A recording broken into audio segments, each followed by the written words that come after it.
நாங்கள் தான் முத பக்தினா என்னன்னு இந்த பிரபஞ்சத்துக்கு, இந்த உலகத்துக்கு சொல்கிறோம், மக்களுக்கு சொல்கிறோம். பக்தினா என்ன, இறைவன்னா யார் அப்படின்னு சொன்னது யார் அப்படின்னு பார்த்தீங்கன்னா ஒரு 8 பேர். நீங்கள் மீனாட்சி அம்மன் கோயிலுக்கு வந்தீங்கன்னா உங்களுக்கு கூட்டு போய் காட்டுறதுக்கு நான் ரெடியாக இருக்கேன். ராமேஸ்வரம் வந்தீங்கன்னா கூட்டு போய் காட்டுறதுக்கு ரெடியாக இருக்கேன். வாய் திறந்து போதிக்காமதுனால தான் அவர் மௌன குருன்னு சொல்லுவோம். வெளியே இருந்து பேசினா பேசலாம், வாய் திறந்து பேசலாம். உள்ளிருந்து ஒலிக்கிற குரலுக்கு எது தோற்றம், உருவம். பார்க்குறதுக்கு ஆலமரம் மாதிரி இருக்கும். நான் ஆலமரையில் அப்படி இருக்காது. மனித மூளையை பிரதிபலிக்கும். அதோட கீழ் தண்டு இருக்கு பாருங்க, அது நம்மளோட முதுகெலும்பு. தான் கோவில். இங்கே உள்ள இருக்கக்கூடிய இந்த ஆற்றல், உயிராற்றல் தான் இறைவன்.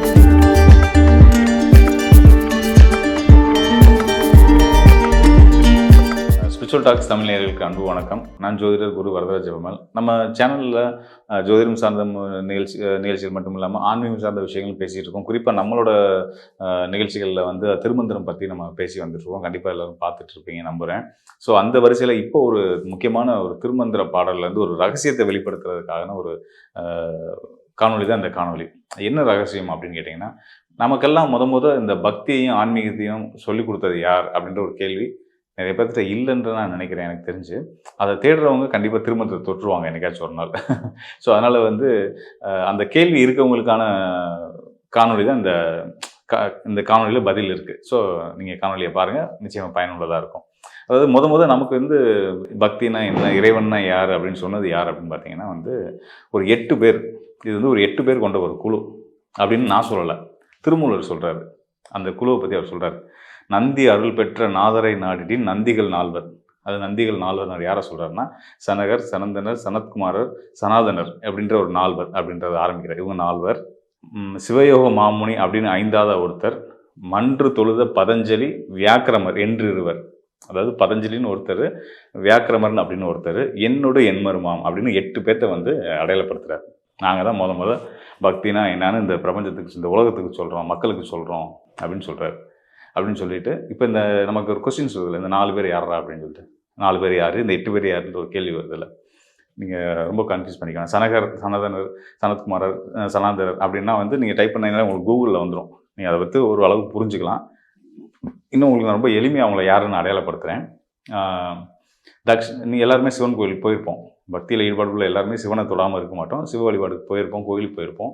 கண்டிப்பாக கோயிலில் பிரகாரம் சுற்றி வரும்போது, சாமி சேனை சுற்றி வரும்போது தென்முக கடவுள் இருப்பார். தென்முக கடவுள்னு சொன்னால் கூட இங்கே நிறைய பேருக்கு தெரியாது. தட்சிணாமூர்த்தின்னு சொல்ல வேண்டிய கட்டாயம் இருக்குது. ஸோ நான் சொல்லிடுறேன்.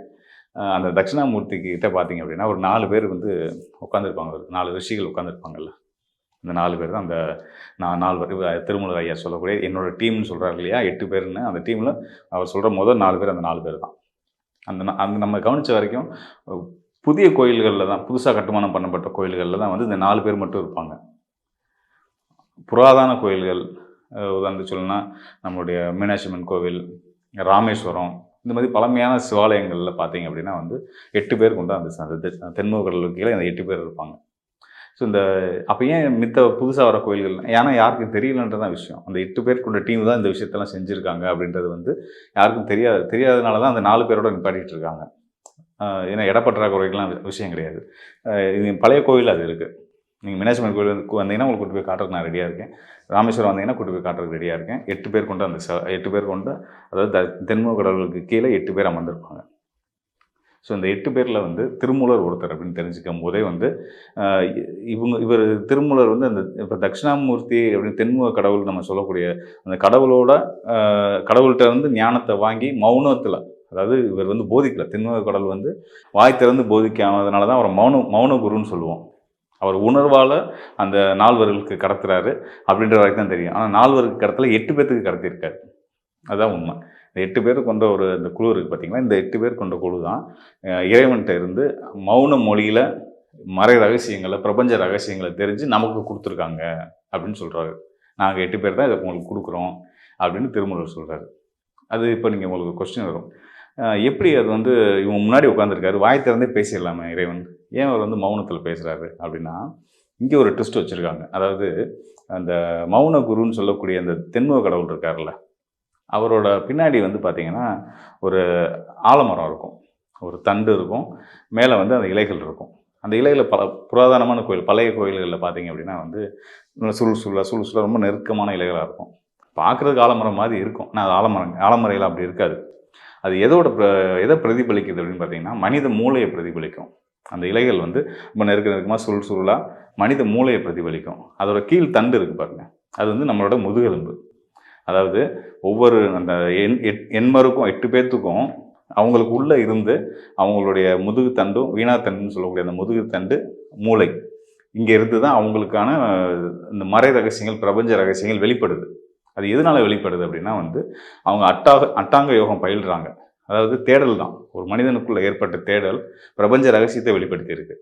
ஸோ அந்த அந்த வகையில் அவங்களுடைய அட்டாங்க யோக பயிற்சியின் ஒரு உச்சத்தில் தான் அவங்க வந்து இந்த நால்வரும் அவங்களோட சேர்ந்த நால்வரும் மொத்தம் எண்வருமா மறை ரகசியங்களை வந்து தேடி கண்டுபிடிச்சு நமக்கு கொடுக்குறாங்க. அப்போ அவங்களுக்கு உள்ளேருந்து ஒழிச்ச குரல் அப்படின்றனால அது மௌன குரல் தான் நம்ம சொல்ல முடியும். அதனால் உள்ளேருந்து வெளிப்படுத்தினதுனால தான் வந்து மௌன குருன்னு நம்ம வந்து தென்முக கடவுள். அதையும் தென்முகம்னு சொல்கிறாங்க அப்படின்னா வந்து நம்மளுடைய மனித உடல் மனிதன், அதாவது சீவன் தான் சிவன்.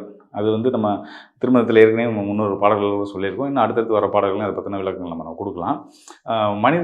மனித உடல் தான் வந்து கோவில் அப்படின்னு எடுத்துக்கிட்டோம்னா ஐயா சொல்லுவார் இல்லையா, அதாவது உள்ளம் பெருங்கோயில், ஊனுடம்பு ஆலயம், வள்ளல் பிரானருக்கு வாய் கோபுர வாசல், தெல்ல தெளிந்தாருக்கு சீவன் சிவலிங்கம், கள்ள புலனைந்தும் காலா மணி விளக்கேன்னு சொல்லுவார்.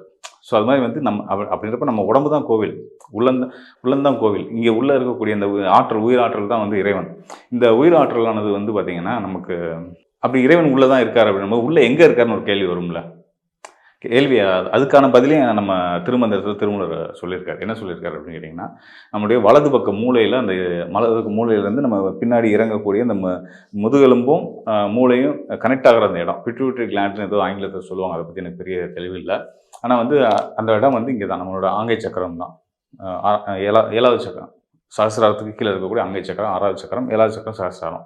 இந்த 2 பாயிண்ட்டுக்கும் மத்தியில் தான் வந்து அந்த ஆற்றல், இறை ஆற்றல், சிவ ஆற்றல் மறைஞ்சிருக்கு. இன்னும் சொல்லப்போனால் தெளிவாக சொல்லணும்னா வலது பக்கம் மூலையில், முன்பக்க மூலையில் தான் அந்த இது இருக்குது.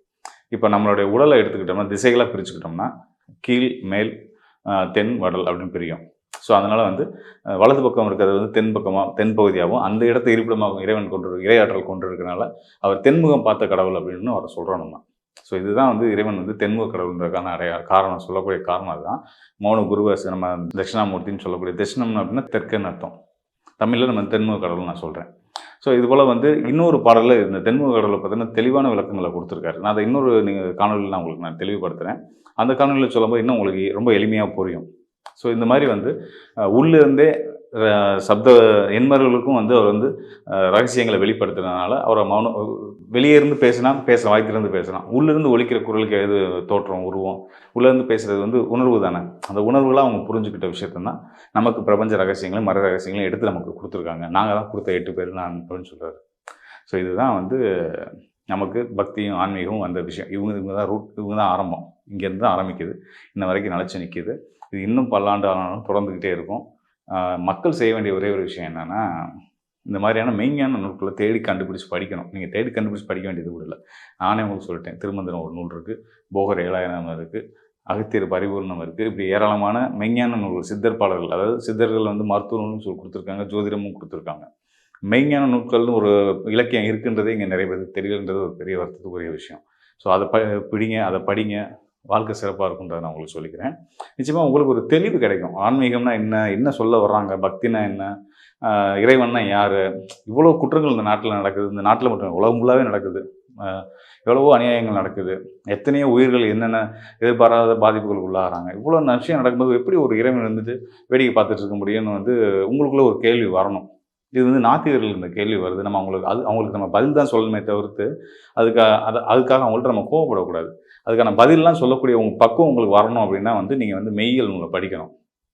நீங்கள் படிச்சிங்கன்னா நீங்கள் அவங்களுக்கு சொல்லலாம், அவங்க படித்தாங்கன்னா அவங்களுக்கே அது தெரிஞ்சிடும். ஆனால் அவங்க படிக்க மாட்டாங்க. அவங்களுக்கான அந்த ஆர்வத்தை ஏற்படுத்த வேண்டியது பக்தி மார்க்கத்தில் உங்களுடைய ஒவ்வொருத்தருடைய கடமை தான். ஸோ நம்ம அதை செய்யணும். இப்போ நம்ம வந்து நான் என்ன பணியாக நான் செய்துட்ருக்கேன் அப்படின்னா வந்து பக்தி மார்க்கத்தில் இருக்கவங்களுக்கே வந்து அடிப்படை பக்தியில் முக்கியமான ஒரு விஷயத்தை நம்ம மெய்ஞானத்தை எடுத்து பேசிகிட்டு இருக்கேன். மெய்ஞானத்தில் இருக்கேன்னு சொல்லக்கூடிய நிறைய பேர் நான் பார்த்துருக்கேன். நானும் வந்து ஒரு மெய்யியல்வாதி அப்படின்னு சொல்லுவாங்க. ஆனால் வந்து பார்த்தீங்க அப்படின்னா வந்து புற வழிபாடு, புறச்சடங்குகள் இது மாதிரின்னு ஒரு நார்மலான ஒரு சரிய நெறியை ஃபாலோ பண்ணிட்டு தான் இருப்பாங்க.